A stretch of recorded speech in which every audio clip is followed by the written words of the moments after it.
બધાને જય શ્રી કૃષ્ણ। તો આજે આપણે કાલે જે પુરુષોત્તમ ભગવાનની પૂજા કરેલી તેમને પૂજા કરેલા વસ્ત્રો ઉતારી લેવાના છે અને નવા વસ્ત્રો ચડાવી અને ભગવાન પુરુષોત્તમ માસની નિમિત્તે આપણે ભગવાનની પૂજા ફરીથી કરવાની છે। તો જોઈ શકો છો કે આવી રીતે આપણે ભગવાનની કાલ પૂજા કરેલી હતી, જે ફૂલ ફળ પ્રસાદ દોરા છે પછી એ બધું કાઢી લેવાનું છે। તો જોઈ શકો છો કે અમે કાઢી રહ્યા છીએ, કાઢી અને પછી ભગવાનને નવા વસ્ત્રો અર્પણ કરવાના છે અને ભગવાનને અબીલ ગુલાલ કંકુ ચંદન બધું અર્પણ કરી અને ફૂલોથી સજાવવાના છે। તો ભગવાનના વસ્ત્રો જૂના છે એ કાઢી નાખેલા છે અને હવે ભગવાનની નવેસરથી જોઈ શકો છો કે પૂજા કરી રહ્યા છીએ। તો અમારી સોસાયટીમાં આ રીતે રોજ પૂજા અર્ચના પુરુષોત્તમ ભગવાનની અધિક માસ નિમિત્તે કરવામાં આવે છે।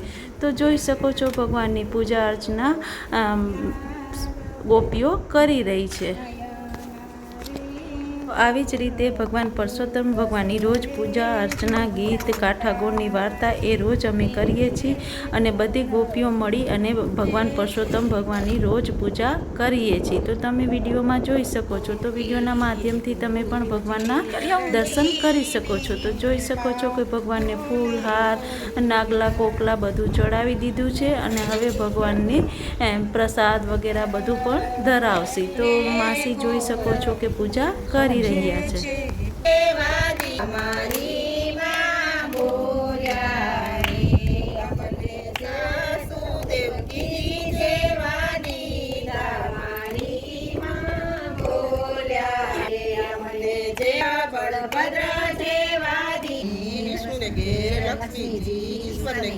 પાર્વતી રાણી પૂજે રાજમાં, હું પૂજું મારા કાજમાં, વાણીઓ પૂજે આડે ડાળે, હું પૂજું મારા પૈરે ભાણે, જતા નાયા જમનાજી વળતા નાયા ગંગાજી, આવીને મારી મટુકી ફોડે, નંદ બાબાને ઘેર નવ લખ દેનું, નંદ બાબાને ઘેર નવ લખ દેનું, જાતા જસોદા મૈરા વલોવે, જસોદા મૈરા વલોવે, ગોપીઓના ઘરવાળો ચોરે, શ્યામ આવીને મારી મટુકી ફોડે, શ્યામના ઘરોમાં ખજોરે, શ્યામ આવીને મારી મટુકી ફોડે, ચાર પાંચ ગોપીઓ ટોળી મળીને, ચાર પાંચ ગોપીઓ ટોળી મળીને, માતા જશોદાને ઘરે આવીને, માતા જશોદાને ઘરે આવીને, જશોદાને રાવી ચરે મારો શ્યામ, શ્યામ આવીને મારી મટુકી ફોડે, જશોદાને રાવી ચરે મારો શ્યામ, શ્યામ આવીને મારી મટુકી ફોડે, ચાર પાંચ ગોવાળ ભેગા મળીને, ચાર પાંચ ગોવાળ ભેગા મળીને, બીજાને કાંડે ચડી ઢોળે, શ્યામ આવીને મારી મટુકી ફોડે, મટુકી ફોડીને વાલો ભૈરા ઢોળે, શ્યામ આવીને મારી મટુકી ફોડે, નરસિંહ મહેતાના સ્વામી સાંભળ્યા, નરસિંહ મહેતાના સ્વામી સાંભળ્યા, ચરણોમાં રાખો સદા વલયા, શ્યામ આવીને મારી મટુકી ફોડે, ચરણોમાં રાખો સદા, શ્યામ આવીને મારી મટુકી ફોડે। કથા વાર્તા સાંભળે, કાઠાગોળનું પૂજન કરે, પુરુષોત્તમ ભગવાનનું સ્મરણ કરતા કરતા ઘરે આવે। ગામમાં એક ઘર હતું, તેમાં એક ડોસી અને બે વહુઓ રહે। ડોસી અને નાની વહુ સવારે વહેલી ઉઠી નદીએ નાવા જાય, કાઠાગોળનું પૂજન કરી ઘરે આવે। પુરુષોત્તમ માસના દિવસો ચાલવા માંડ્યા, પણ મોટી વહુ તો એકે દિવસ સાથે ન ગઈ।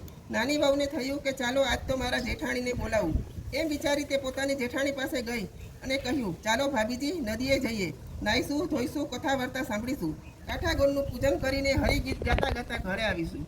મોટી વહુ તો અભિમાનની ભરેલી હતી, તે બોલી ઉઠી, મારે કંઈ આવું નથી, એ તો નવરી સવરીના કામ, રાંડી મુંડીના કામ, ગાંડી ઘેલીના કામ, હું ક્યાં તારા જેવી નવરી છું, મારે તો રા રજવાડેથી આવે, દીકરો નિશાળેથી આવે, વહુ પિયરથી આવે, દીકરી સાસરેથી આવે અને વળી મારે તો ઘૂમતા વલોણા, ઝૂલતા પારણા, કેડમાં કીકો અને કપાળે ટીકો, વાડે વછેરા અને પરવાડે પાડા, કડકડતી ખીચડી અને સુવાવડી દીકરી. હું ક્યાં તારા જેવી નવરી છું? તું તારે કાંઠા કૂવા ગણતી પર, નદી નાળે રખડતી પર. નાની વહુને તો જેઠાણીની વાત કડવી ઝેર જેવી લાગી. એ તો પુરુષોત્તમ રાયનું સ્મરણ કરતાં કરતાં સાસુને લઈને નદીએ નાવા ગઈ. મોટી વહુને તો ચારે કોર સરખાઈ હતી. એને વ્રત વર્તુળાની કંઈ પડી જ ન હતી. એ તો ઊના પાણીની ત્રાંબા કુંડી ભરીને છપ નાય, ધબધબ ધુવે, હાલરડા ગાય અને સુખડી ખાય. થોડા દિવસો વીત્યા, કાંઠાગોરનો કોપ થયો. આજે મોટી વહુને તો રા રજવાડેથી ન આવ્યા, દીકરો નિશાળેથી ન આવ્યો, વહુ પિયરથી ન આવી, દીકરી સાસરેથી ન આવી. મોટી વહુ તો ધ્રુજી ઉઠી અને જુએ છે તો વાડે વછેરા નહીં, પરવાડે પાડા નહીં, વલોણા ઘૂમતા નથી, પારણા ઝૂલતા નથી. મોટી વહુને તો પોતાના અભિમાન માટે ખૂબ પસ્તાવો થયો. એ તો સવારે વહેલી ઉઠીને દેરાણી પાસે ગઈ, સાસુજીને પગે લાગી અને વિગતથી વાત કરીને કહ્યું, મારું તો ધનોત પનોત નીકળી ગયું, હવે હું શું કરું? સાસુએ મોટી વહુને ધીરજ આપીને કહ્યું, વહુ, એ તો કાંઠાગોરનો સાપ લાગ્યો છે. તું કાંઠાગોરનું વ્રત કર. ગોરમાં બહુ દયાળુ છે, તેમની કૃપાથી સૌ સારાવાના થશે. મોટી વહુએ તો કહેવું માન્યું.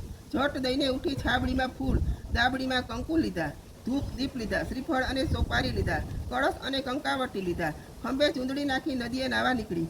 મોટી વહુએ તો નાહી ધોઈ કથા વાર્તા સાંભળી, કાંઠાગોરનું પૂજન કર્યું અને ગીત ગાતી ગાતી ઘરે આવી. જુએ છે તો પહેલાં હતું તેમ, જેમનું તેમ મોટી વહુને તો કાંઠાગોર ફળ્યા. તે દિવસથી તેણે નિયમ લીધું કે જીવીશ ત્યાં સુધી હું કાંઠાગોરનું વ્રત ખરા ભાવથી કરીશ. આખો પુરુષોત્તમ માસ નદીએ નાહીશ, ફરી ભજન ગાઈશ. થોડા સમયમાં તો જેઠાણીનું ઘર ભર્યું ભાદર થઈ ગયું. જય ગોરમાં જેવા મોટી વહુને રૂપિયા તેવા કોઈને રૂપશો નહીં, જેવા મોટી વહુને ફળ્યા તેવા સૌને ફળજો. મોરલી મારે મારો શ્યામ શ્યામ આવીને મારી મટુકી ફોડે, મટુકીમાં મોર. તો બધાને જય શ્રી કૃષ્ણ. ભગવાન પરસોત્તમ માસની પૂજા પૂરી થઈ ગઈ, કાંઠાગોરની વાર્તા પણ પૂરી થઈ ગઈ, સાંભળી લીધું. અને હવે અમારી સોસાયટીમાં આવેલું ઓમકારેશ્વર મહાદેવનું મંદિર, તો ત્યાં આપણે દર્શન કરી અને ઘરે જઈશું. તો તમે પણ વિડીયોના માધ્યમથી ઓમકારેશ્વર મહાદેવના દર્શન કરો. અને વિડીયો પસંદ આવ્યો હોય તો મારી ચેનલને લાઇક, શેર અને સબસ્ક્રાઈબ કરો. ધન્યવાદ.